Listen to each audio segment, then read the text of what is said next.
नमस्कार दोस्तों, आप सभी को मेरा प्रेम भरा राधे राधे। जय राधे श्याम, जय राधा कृष्ण। आप सभी का मेरे YouTube चैनल पे बहुत बहुत स्वागत है। इस वीडियो में मैं आपको एक छोटी सी कहानी सुनाऊंगा, विधि का विधान। कि विधि का विधान क्या होता है। दोस्तों, हम जो ये अपना जीवन जी रहे हैं, ये पहले से ही भगवान जी के द्वारा फिक्स है, तय है। हमारे जीवन का 95% जो हिस्सा है वो पहले से ही तय होता है। जो जो हमारे जीवन में घटनाएं घटित होती हैं, अच्छी या बुरी, वो सब भगवान के द्वारा पहले से ही लिखी जा चुकी होती हैं। हम सब ये बात बहुत अच्छी तरह से जानते भी हैं अपने मन में कहीं ना कहीं, लेकिन हम इस बात को मान नहीं पाते, स्वीकार नहीं पाते। जो होना है वो होके ही रहता है। तुलसीदास जी का एक बहुत ही फेमस दोहा है, तुलसी भरोसे राम के निर्भय होके सोए, अनहोनी होनी नहीं होनी हो सो होए। तुलसीदास जी कहते हैं कि मैं तो भगवान राम के भरोसे जी रहा हूँ, मैं तो आराम से रात को सोता हूँ, अनहोनी तो होगी नहीं मेरे जीवन में, और जो होनी है वो होके रहेगी। तो दोस्तों, तुलसीदास जी यहाँ पे ये कह रहे हैं कि जीवन में जो अनहोनी होती है, जिसको हम अनहोनी समझते हैं, वो होनी होती है, जो कि भगवान के द्वारा पहले ही तय होती है। तो दोस्तों, आइए कहानी शुरू करते हैं। दोस्तों, एक बार की बात है, एक व्यापारी थे। वो बहुत ही मशहूर व्यापारी थे। उनको आसपास के जो गांव थे, वहाँ के व्यापारी भी अच्छे से जानते थे। वो व्यापारी जो थे वो बहुत ही ज्ञानी भी थे और समझदार भी थे।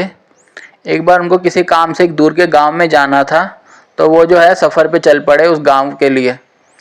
तभी चलते चलते उनको रास्ते में एक बड़ा ही हट्टा खट्टा आदमी मिला। वो बोला, मेरा नाम सोहन है, मैं भी उसी गांव में जा रहा हूँ जहाँ आप जा रहे हैं। फिर वो जो व्यापारी थे वो बोले, ठीक है सोहन जी, आप भी मेरे साथ ही चलिए, हम दोनों बातें करते करते उस गांव तक पहुंच जाएंगे। रास्ता जो है, सफ़र जो है जल्दी और आसानी से कट जाएगा। अब वो व्यापारी और जो उनको मिला था वो सोहन जी, वो दोनों एक साथ जो है चलने लगे अपने उस गांव तक जहाँ उनको जाना था। तभी रास्ते में एक गांव आया, तो वो जो सोहन थे जो उनको मिले थे व्यापारी जी को, वो बोले कि मुझे इस गांव में कुछ काम है, आप थोड़ी देर यहाँ विश्राम कीजिए, मैं अभी आता हूँ, फिर साथ में चलेंगे। यह कह के वो सोहन थे वो चले गए उस छोटे से गांव में। फिर वो व्यापारी वहाँ बैठ के विश्राम करने लगे। तभी उस गांव में से एक आदमी निकला और वो बोला, अभी अभी इस गांव में जो है एक भैंसे ने एक आदमी को मार दिया। यह सुन के वो व्यापारी बहुत ही दुखी हो गए। फिर थोड़ी देर बाद वो जो उनको साथी मिला था सोहन, वो वापस आ गया। वो बोला, चलिए अब चलते हैं आगे। अब वो दोनों फिर से साथ साथ चलने लगे। फिर थोड़ी देर बाद जो है रात हो गई, अंधेरा होने लगा। तो उन्होंने कहा, वो व्यापारी ने कहा, हम अब जो अगला छोटा गांव आएगा, हम वहीं जो है थोड़ी देर के लिए, रात के लिए रुक जाएंगे, रात को वहाँ विश्राम करेंगे, सोएंगे, और सुबह जब सुबह होगी तो आगे अपने सफ़र पे चल पड़ेंगे। अब वो दोनों जो है रास्ते में एक और गांव आया, वहाँ पे एक मंदिर बना हुआ था, वहाँ जाके दोनों बैठ गए। तो वो जो सोहन था वो व्यापारी से बोले कि अभी मुझे इस गांव में भी एक छोटा सा काम है, आप भोजन करके सो जाइएगा, मैं अपना काम करके आऊँगा और भोजन खा के सो जाऊँगा। फिर दोनों जब सुबह उठेंगे तो आगे अपने सफ़र पे चलेंगे जहाँ हमें जाना है। अब जब रात हो गई, उन व्यापारी ने भोजन कर लिया, तो उन्होंने देखा कि अचानक उस गांव में बहुत दूर आग लग गई है और बहुत ज़्यादा धुआं उठ रहा है। फिर उन्होंने वहाँ के लोगों से पूछा, तो उन्होंने बताया, यहाँ इसी गांव में आगे जाके एक स्थान पे बहुत ज़्यादा आग लग गई है, काफ़ी लोग उस आग में मर गए हैं, तो पता नहीं ये आग अचानक कहाँ से लग गई। फिर ऐसे करते करते वो व्यापारी वहीं सो गए। सुबह हुई तो उन्होंने देखा वो सोहन जो उनको मिला था वो वापस लौट आया था। फिर उन्होंने उस सोहन से बोला कि यहाँ इसी गांव में थोड़े दूर की जगह पर एक आग लग गई थी और बहुत तेज तेज धुआं उठ रहा था, आप कहाँ थे रात के समय। तो वो सोहन बोले, अच्छा मुझे नहीं पता चला, मैं तो अपने काम से गया हुआ था, वो काम करके अब मैं लौट आया था रात को और यहीं सो गया था। फिर जब सुबह हुई तो वह दोनों अब आगे अपने सफ़र पे चल पड़े। अब रास्ते में चलते चलते व्यापारी सोचने लगा कि ये सोहन जिस जिस जगह जाता है, मेरे को एक जगह बिठा के कि मैं काम से जा रहा हूँ, जब वापस आता है तो कुछ ना कुछ गड़बड़ हो जाती है। पहले गांव में एक भैंसे ने एक आदमी को मार दिया, दूसरे गांव में जो है आग लग गई, धुआं उठा, कितने लोग उस आग में मर गए, कुछ ना कुछ तो गड़बड़ है। ये सोहन जो है ये कुछ गड़बड़ जरूर कर रहा है, मुझे इस पे शक हो रहा है। अब जब अगला गांव आया तो फिर से सोहन बोला उन व्यापारी को कि इस गांव में भी मुझे कुछ काम है, आप थोड़ी देर यहाँ विश्राम कीजिए, मैं अपना काम करके आता हूँ, फिर हम अपने स्थान पे अब पहुँचने ही वाले हैं जहाँ हमें जाना है। अब थोड़ा ही सफ़र बचा है, आप थोड़ा सा मेरा इंतज़ार और कर लीजिए, फिर साथ साथ चलेंगे। इस बार जो है व्यापारी ने उनको रोक लिया और बोला कि मुझे आप पे शक है, आप जहाँ भी अपने काम से जाते हैं वहाँ कुछ ना कुछ गलत घटना हो जाती है। आप बताइए आप कौन हैं और आप ये क्या करते हैं अपने काम से जब जाते हैं। तो वो जो सोहन थे वो मुस्कुराने लगे, वो बोले आप तो बहुत ही ज्ञानी व्यापारी हैं, आपको अभी तक समझ नहीं आया मैं कौन हूँ। वो व्यापारी बोले नहीं। तो सोहन जो थे वो बोले कि मैं काल हूँ, मेरे को यमराज ने भेजा है, मैं यमराज का यमदूत हूँ, मेरा काम है लोगों के प्राण हरना। मैं कुछ ना कुछ स्थिति बन के घटना बन के जो है लोगों के प्राण हर लेता हूँ जब उनका मृत्यु का समय आता है। फिर वो बोले कि अब जब मैं इस गांव में जा रहा हूँ काम से तो यहाँ भी किसी की मृत्यु तय है, तो मैं सर्प बन के सांप बन के उनको डसूंगा और उनकी मृत्यु हो जाएगी, यही मेरा काम है। मैं यमदूत हूँ, मैं काल हूँ, मैं लोगों के प्राण हरता हूँ, अलग अलग रूप धर के अपना रूप बदल बदल के जो है मैं लोगों के प्राण हर लेता हूँ। अब ये सब सुन के वो व्यापारी बहुत ही डर गए और हैरान भी हुए। तो वो बोले कि आप मेरे साथ साथ क्यों चल रहे थे, आप मेरे साथ साथ क्यों सफ़र तय कर रहे थे अपना। तो वो काल बोले कि जो ज्ञानी लोग होते हैं, समझदार लोग होते हैं, मैं हमेशा उन्हीं के साथ साथ ज़्यादा घूमता हूँ। यह सब सुनकर वो व्यापारी बोले कि मैं अब सब समझ गया हूँ कि मृत्यु तो निश्चित है और आप काल हैं, लेकिन अब मैं आगे सफ़र पे जा रहा हूँ, अब आप मेरे साथ तो शायद नहीं चलेंगी क्योंकि आपने मुझे सब कुछ बता दिया है। अब जाते जाते मुझे आप ये भी बताते जाइए कि मेरी मृत्यु कब होगी। तो वो काल बोला ये मत जानिए, अगर आप जान गए कि आपकी मृत्यु कब होगी तो आप हमेशा परेशान रहेंगे, आप ज़िंदगी अच्छे से जी नहीं पाएंगे। तो व्यापारी बोला नहीं, मैं बहुत ही समझदार हूँ, आप मुझे बता दीजिए, हालांकि मैं कुछ कर तो नहीं पाऊँगा लेकिन मैं जानना चाहता हूँ। फिर वो काल बोला कि आपकी मृत्यु अब से ठीक 6 महीने बाद होगी।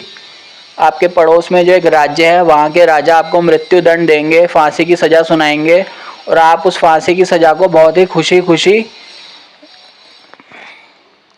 स्वीकार करेंगे। अब ये सब सुन के जो है वो व्यापारी बहुत ही हैरान हुआ और थोड़ा डर भी गया। वो बोला ठीक है। ये सब सुन के जो है वो अब उसने जो सोचा कि अब मैं आगे सफ़र पे नहीं जाता, अब मैं वापस अपने घर चलता हूँ क्योंकि अब से 6 महीने बाद मेरी मृत्यु है। ये सब सुन के उनका मन बहुत ही उदास हो गया व्यापारी का और वापस अपने घर की ओर चल पड़ा।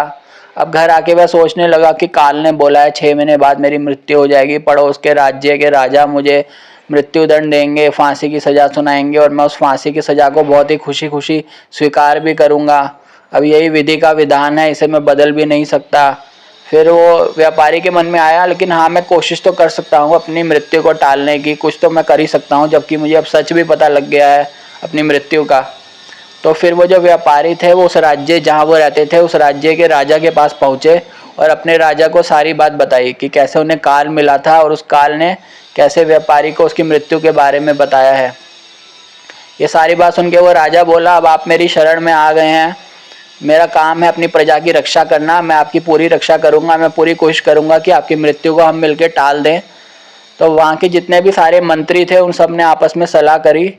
फिर उन्होंने उस व्यापारी को बोला कि आप अब इस राजमहल में ही रहिए, हमारे साथ ही रहिए, अब कोई भी आपसे हमारी अनुमति के बिना मिल नहीं पाएगा, कोई आपसे मिलने नहीं आएगा, आप यहीं रहिए, लेकिन आपकी इच्छा हो तो आप किसी से भी मिलने जा सकते हैं, हम आपको कैद में नहीं रख रहे, आपको ऐसा न लगे कि हमने आपको कैदी बना लिया है, आप कहीं भी जाने के लिए पूरी तरह से स्वतंत्र हैं, लेकिन कोई और आपसे मिलने नहीं आ पाएगा हमसे पूछे बिना, तो हम आपकी रक्षा करेंगे।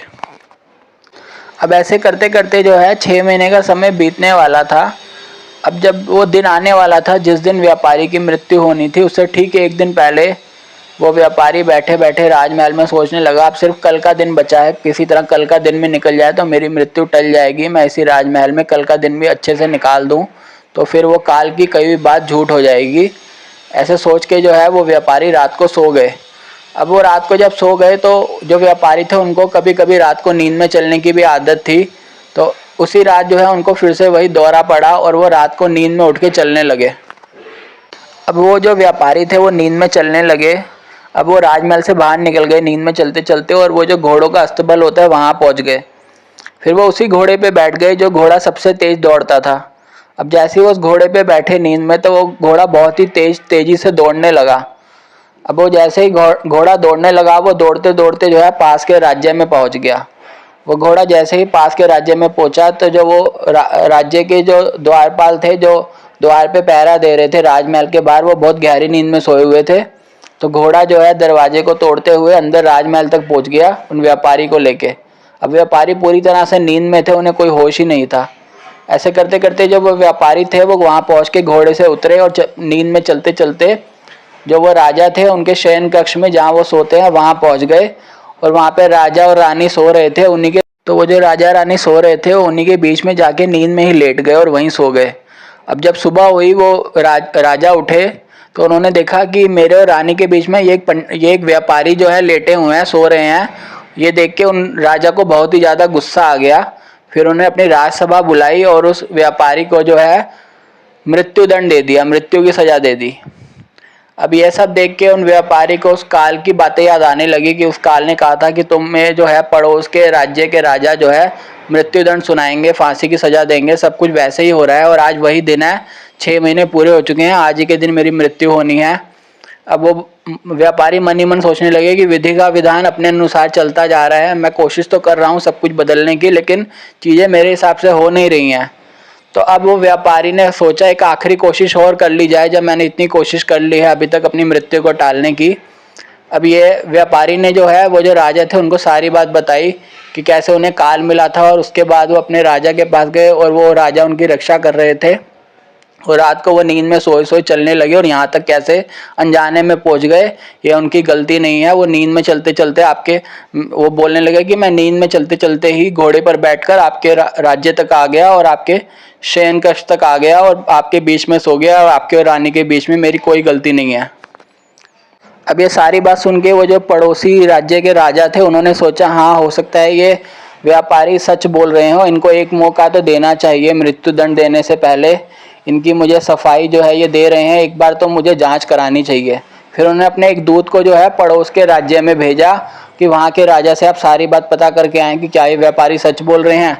फिर वो जब दूत वापस आया उस वहाँ पड़ोस के राज्य से, तो उसने आके वहाँ के राजा को बताया कि ये व्यापारी बिल्कुल सच बोल रहे हैं, ये पड़ोस के राज्य में रहते हैं, वहाँ के राजा इनकी रक्षा कर रहे थे और ये यहाँ पे जो है नींद में चलते चलते पहुँच गए और आज इनकी मृत्यु का दिन तय है और ये अपनी मृत्यु से बच रहे हैं, अपनी मृत्यु को टाल रहे हैं। इनको काल मिला था जिसने सारी बात बताई थी कि इनकी मृत्यु कब होगी और किन स्थितियों में होगी। अब ये सारी बात सुन के वो जो राजा थे वो बोले कि देखो मैंने आपको फांसी की सज़ा तो सुना दी है, लेकिन आपकी गलती भी नहीं है, आप गलती से मेरे यहाँ पे पहुँच गए नींद में चलते चलते। अब मैं क्या करूँ, मैं अपना फरमान वापस तो ले नहीं सकता, मैं राजा हूँ, मैं जो एक बार फरमान दे देता हूँ उसे पूरा करना ही पड़ता है। अगर मैंने अपना फरमान वापस ले लिया तो फिर लोग जो है मेरी इज्जत नहीं करेंगे। अब क्या करें, उन्हें कुछ समझ नहीं आ रहा था। फिर जो उनके राज्य के सारे मंत्री थे, विद्वान मंत्री, उन्होंने आपस में काफ़ी देर सलाह करी, सलाह मशवरा किया।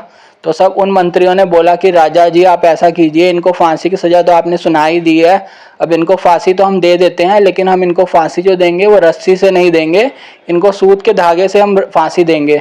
जो सूत का धागा होता है वो बहुत ही पतला और कमज़ोर होता है, जैसे हम इनको फांसी देंगे वो धागा टूट जाएगा, इनके गले पे जोड़ नहीं पड़ेगा और फांसी की सज़ा भी हो जाएगी और इनकी मृत्यु भी नहीं होगी, दोनों बातें अपनी जगह रह जाएंगी।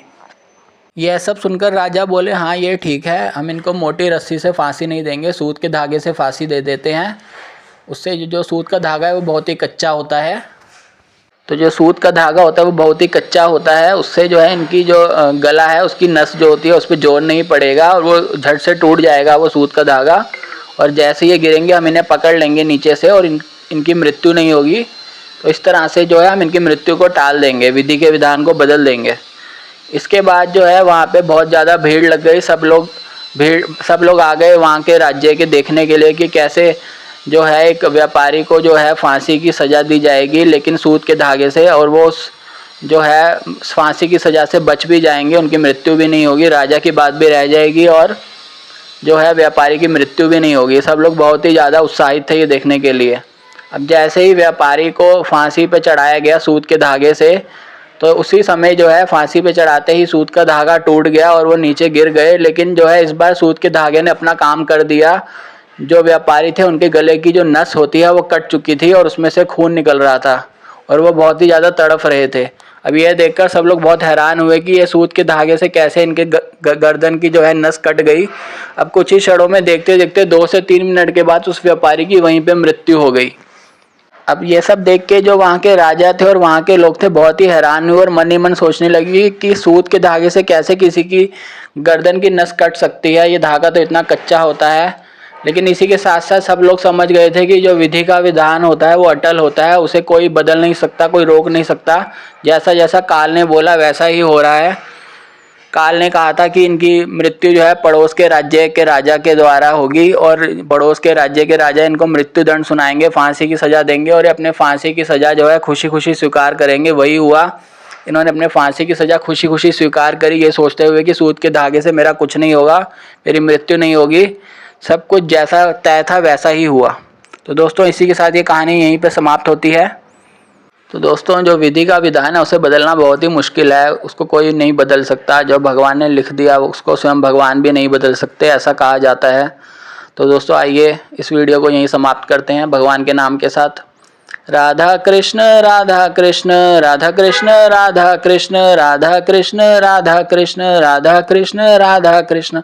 दोस्तों कार्तिक मास का महीना चल रहा है, इसमें भगवान के नाम को लेने की बहुत महिमा होती है। आप भगवान का नाम लेंगे कार्तिक मास में तो आपको उसका करोड़ों गुना फल मिलेगा।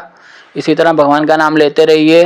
जय जय श्री राधे, जय जय श्री राधे, जय जय श्री राधे श्याम।